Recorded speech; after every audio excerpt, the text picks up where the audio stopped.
You see other YouTubers do this like Sam Sulek, and honestly, it's a nice little vibe. I mean, driving on the way to the gym. Now, I was talking about, filming like Sam Sulek at the beginning of this video, driving and talking and having a just grand old time. And although that was nice, unfortunately, I might have to go full Sam Sulek like he was at the beginning of his YouTube endeavors and bust out my iPhone. Ladies and gentlemen, boys and girls, welcome back to a brand new YouTube video. We're starting this video off in the car, which I don't do too much or too often, mainly because I have to hold the camera as I drive. I would put it up on my dash, but it just falls when I do that, and in order to really have it stay there, I do need some sort of like mount, and I just have not invested in that because I just don't normally do a bunch of like car talks of me driving. But I do a lot of talking to myself anyways in the car, so why not whip out the camera and get some content at the same time? You see other YouTubers do this like Sam Sulek, and honestly, it's a nice little vibe. I mean, driving on the way to the gym, I have about like a 15-20 minute drive, and I'm pretty sure I could say something interesting or articulate, compendious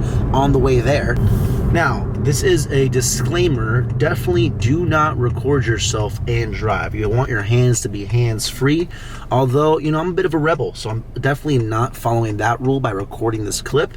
And I'm just way, way too athletic to not be able to drive and hold the camera. I like to think of myself as a decent driver. I mean, my first ever two cars I ever drove regularly, both of them were manual. And the reason why I wanted to have a manual car is, one, because if somebody had a really cool car that I wanted to drive and I couldn't drive it because it was manual, I was gonna be upset with myself. And two, it was another way actually to pick up chicks, and not mean like, oh, I drive a manual car and that just gets girls wanting to come on a drive with me. It's when I would take girls out on a date, I would use this little move where as I'm shifting the gears, I'd be like, I don't know if you notice, but I'm kind of driving stick here.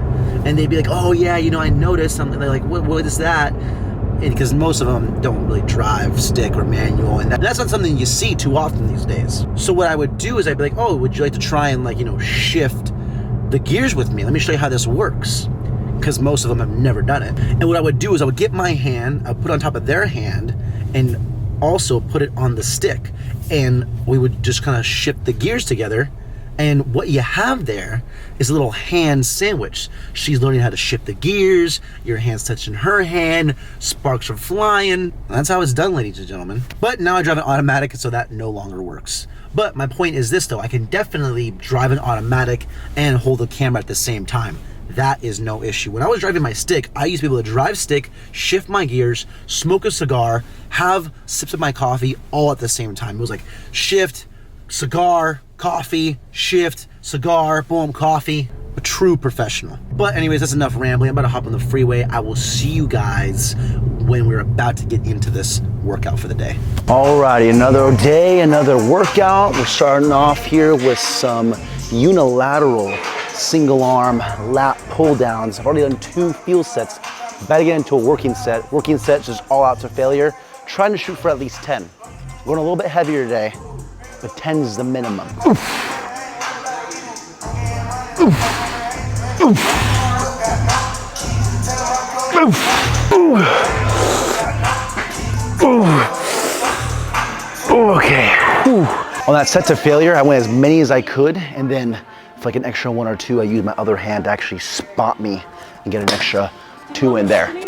Did another boxing workout yesterday. At the end, we did abs. Now, I usually don't train abs, and so just doing them the way we did them yesterday, just even a little bit, my abs are so sore today. Just engaging my core in any workout, I can just feel them, and it is painful.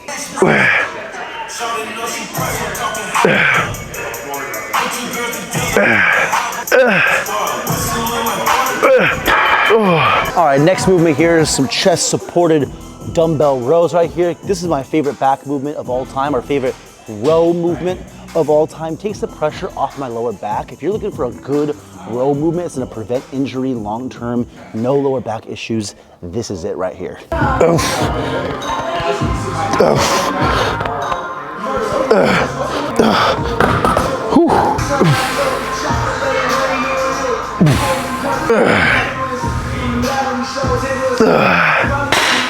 Now, before this movement, I've already done 2 working sets on a flat machine press, and this is gonna be my only warm-up set of this movement. After that, I'm going right into working sets, and I'm trying to take the least amount of time possible, or the least amount of sets necessary to get into my working sets. After 2 warm-up sets, I'm pretty much good to go. Just one little feeler of like 5 to 10 reps, and the rest of them are to a failure. All right, we're about 60% of the way through the workout. Time for the shoulder portion, but before we get into that, it's time to take off the pump cover.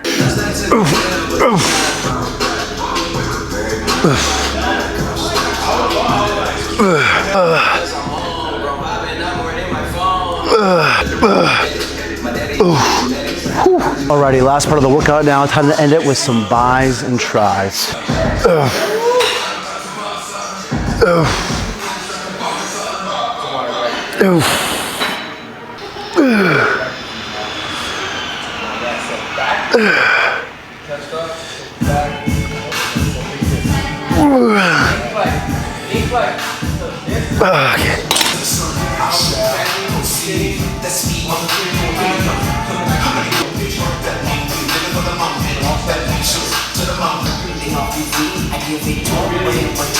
Alrighty, ladies and gentlemen, it is actually the next day from that previous workout that you saw. I just wrapped up a leg day. Now, I was talking about, filming like Sam Sulek at the beginning of this video, driving and talking and having a just grand old time. And although that was nice, unfortunately, I might have to go full Sam Sulek like he was at the beginning of his YouTube endeavors and bust out my iPhone, because the camera that I'm holding right now, I just made a big boo-boo error at the gym. I had it on the tripod, I was recording some content, and I flat out just dropped this camera on the ground, and the little port where like the SD card and the charger goes, that port that swings open, that's usually secured by like a latch, that thing just completely bursted. So hopefully the camera's fine. I mean, I was recording with it, listened back to the audio on the camera, it sounded okay.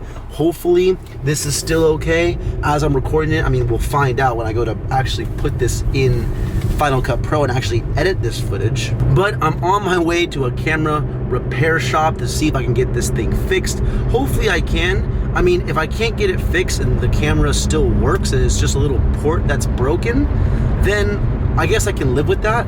But it should be fixable. I mean, it doesn't seem like anything crazy.